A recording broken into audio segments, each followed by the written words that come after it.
Wax here for House of Wax in Inner Harbor, Baltimore, Maryland.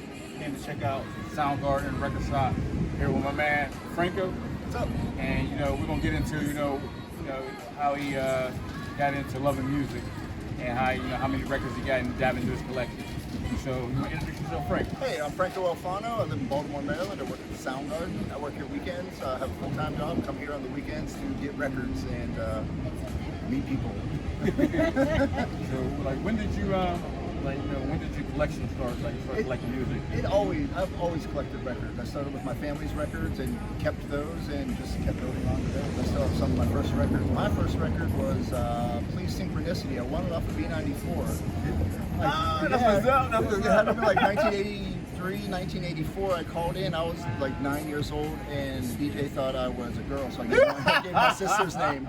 He was like, "All right, honey, you won. What's your name?" Lisa. But I was a kid. So instead of actually going to get the record, my father was like, "I'm not driving across town. We're going to go to Hill's department store and I'll buy you that record, only that record." And I was fine with that. So that was my first record, and I still have it. Hills, yeah. How many records you got now? A couple, 3,000, 4,000. It's hard to tell. Like my big collection, probably 2,000 of non-filler records that I've selected and picked out.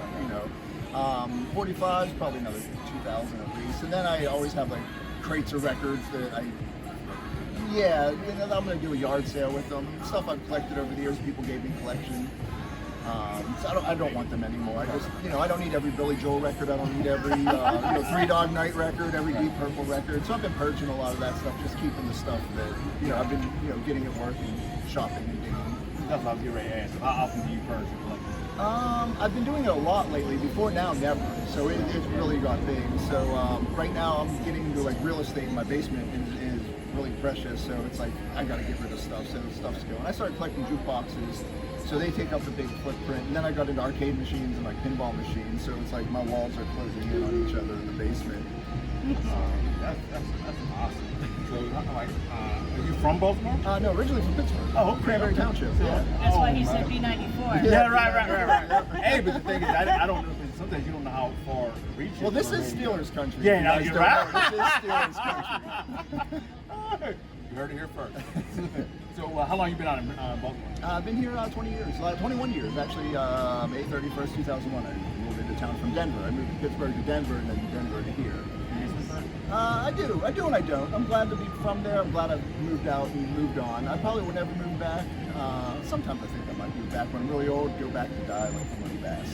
Like go back to the river that you were born in. It's changed.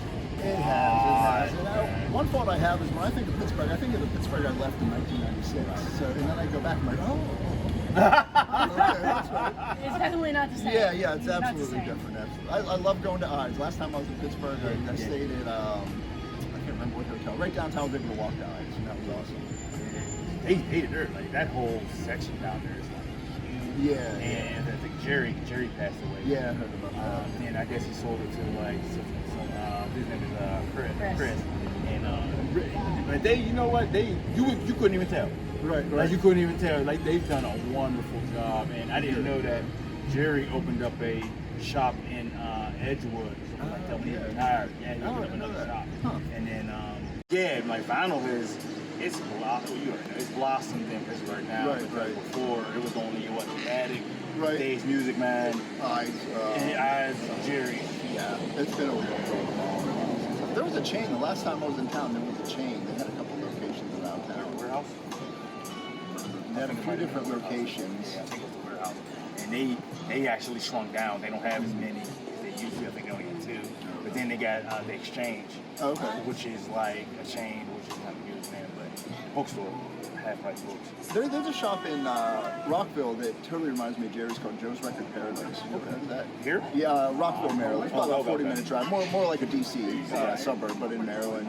They have a huge selection. He's really picking. It's just all great stuff. I'm about to change, like, because we got some people on on our list, but this was our first stop. Oh, right on. And like we decided to come here or whatever, and just to do the comparison, and that's one thing we like to do, the comparison of different record shops from city to city, state to state, whatever, and how you get the different feel. You know what I mean? Right. It's a different feel, but it just seems like everything is still. It's still the same, it's still similar or whatever, but I'm glad that nostalgia feeling is coming back. So, like, what did you miss about vinyl being gone, and what did you like about vinyl? I feel like he's never gone for it because I was going to those shops this whole time. Right? It never went away. Right? Yeah. So I mean, I've been collecting. I've been noticing records that used to be dollar records, Bismarcky, Big Daddy Kane, Heavy D, like used to be $1, $2, $3. They're all $8, $10, $12 now. That's different. But I got mine. So Right. But all that stuff is just I could never build the collection I built in the last 30 years, starting now. Right. Yeah, and that's what's hard because the rock records I had growing up as a teenager that you could get for $5 and $10 are $60 and $70 now, which is ridiculous. Absolutely. Even some of them dollar records go for like $100. Mm-hmm. Yeah, like you can instead of that Bismarck you can away now. Yeah. Like it's like $80, $90, $100. Yeah. And like you said, there's no way in heck you would be able to build the collection. What is your favorite repress company? Music on wax or music on vinyl. Yeah. Oh my god, totally. I just picked up the Funk Dubious, Butch Doobie. I got an original, but I'm like, I got a music on wax. I have a green one coming. All the DOS effects I picked up recently are music on vinyl. What is it? I got the Dead Serious, Hold It Down, and Suicide. I can't remember. Suicide. Yeah. Yeah. I think the last one I picked up was Pearl Jam. No, Korn. Oh, okay. I got picked up the Korn on music and vinyl, and I be telling them, I was like, "Dude, you see anything on music?" Yeah. Vinyl, man, just Sometimes it's even a record I don't want. I'm like, it's on music on vinyl. It's gonna sound so good.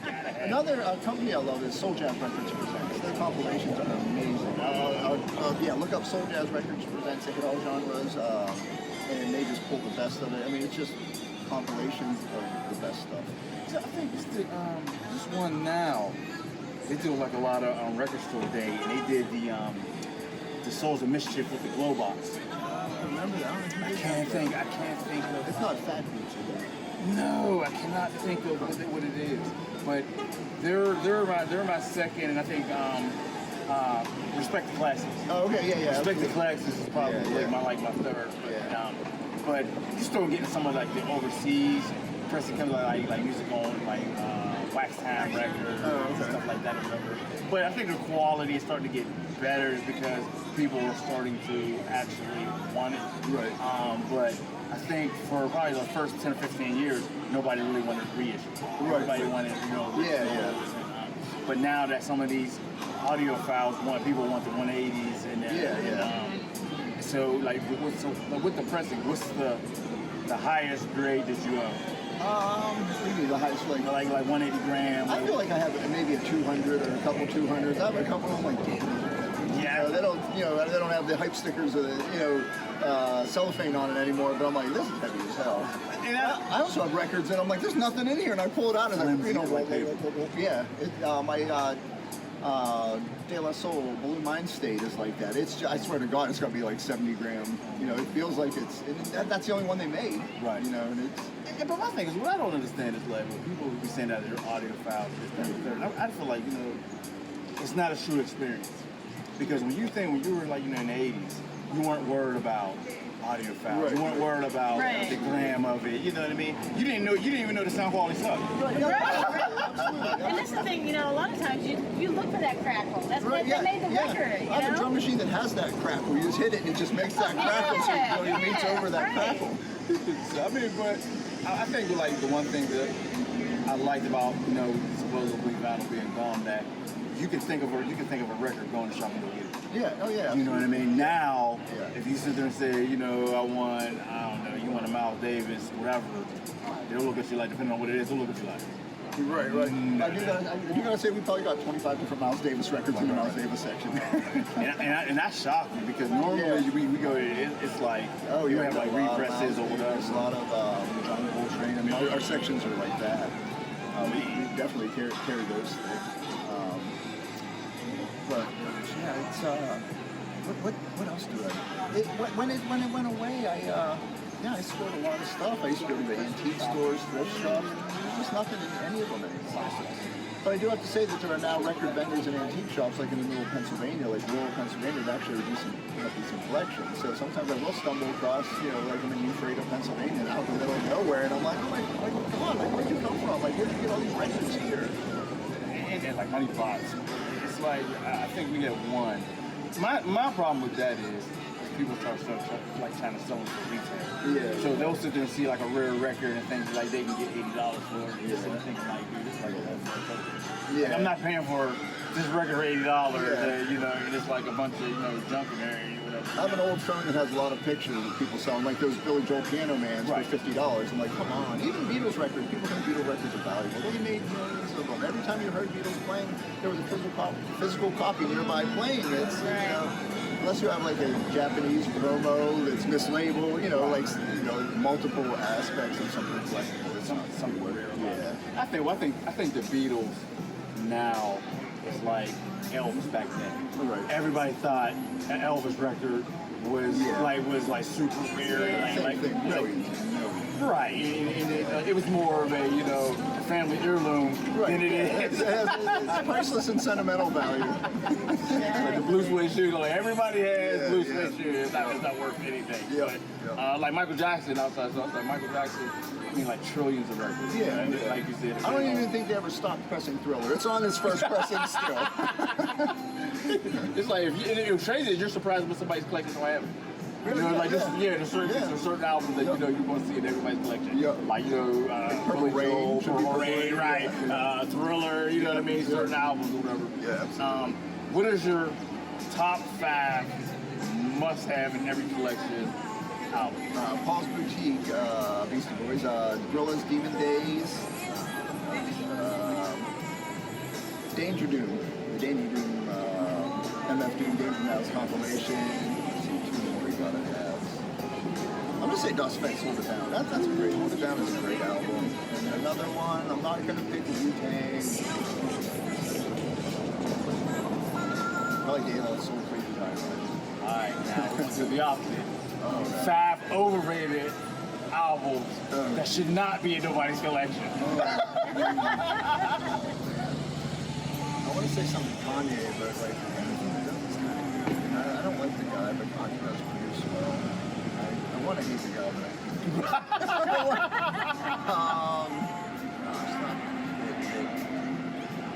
oh wow, that's a hard question. You know what? I didn't want to say. I'm not a fan of Wu-Tang. I'm not.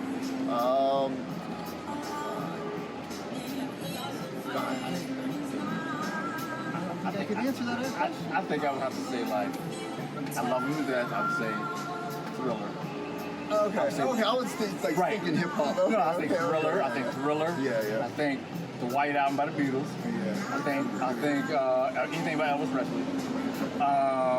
That's 3. I got a dance mix of a little bit of comfort or a little conversation. I think his track is, and it's actually good. What, Elvis? Yeah, but someone remixed it with the dance beat. Yeah, I know this album. Someone hacked it up and it's I mean, but if somebody can help them along. a little less conversation in the track. There we go. But I mean, I don't think I'll be able to do the other two. I think anything Prince definitely.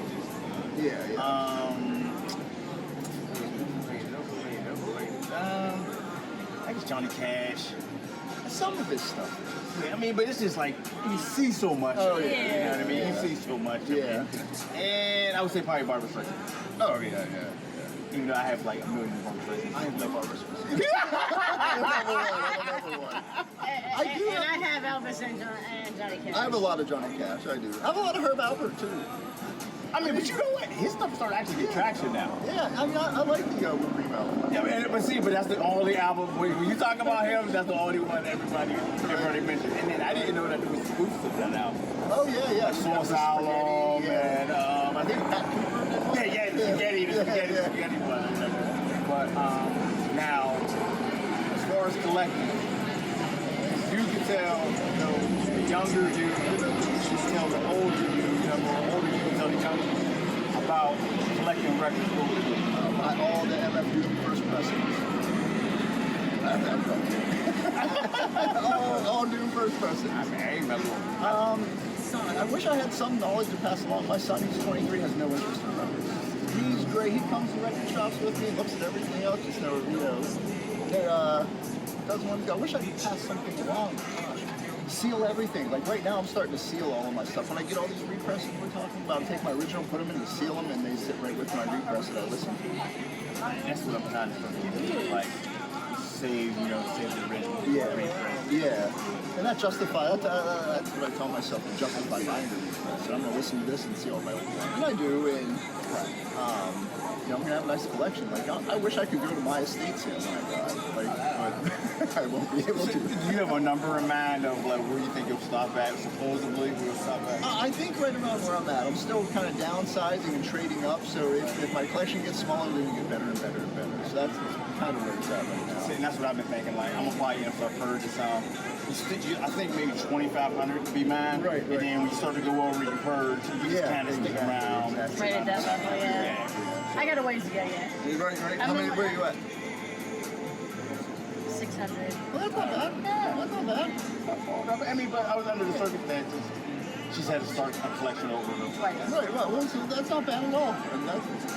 And the thing is, like, now, if you had the type of money that you had, if you had unlimited money, but you had the knowledge that you had, imagine what you collected. Oh yeah, absolutely. You know what I mean? So you've seen what not to buy, what was overrated, what you spent too much around. You know what I mean? So like my nephew now, I was explaining to him about the same thing, like music on vinyl. There's just like when you have your collection, there's actually two collections for one. There's the collectible side of it, and there's just the side that you actually want to listen to, and, whatever, you know what I mean? But the collection side of it, not saying that you won't listen to it, but it's rare in between that you don't want to mess it up. Right. Yeah. But we're gonna. He just got off work. We want to thank him for taking time and interviewing with us and welcome us down here. And we're gonna take in the sights. We're gonna hit up another couple record stores. And this is the eve of Frankie and the Wishbreakers concert. We're gonna interview them tomorrow after the concert, and we'll be bringing that interview to you. We want to thank our sponsors. We want to thank Z-Management, Dead Boy Entertainment, and thank you for supporting our platform. And let's start making mental health awareness matter. Thank you so much. Take care.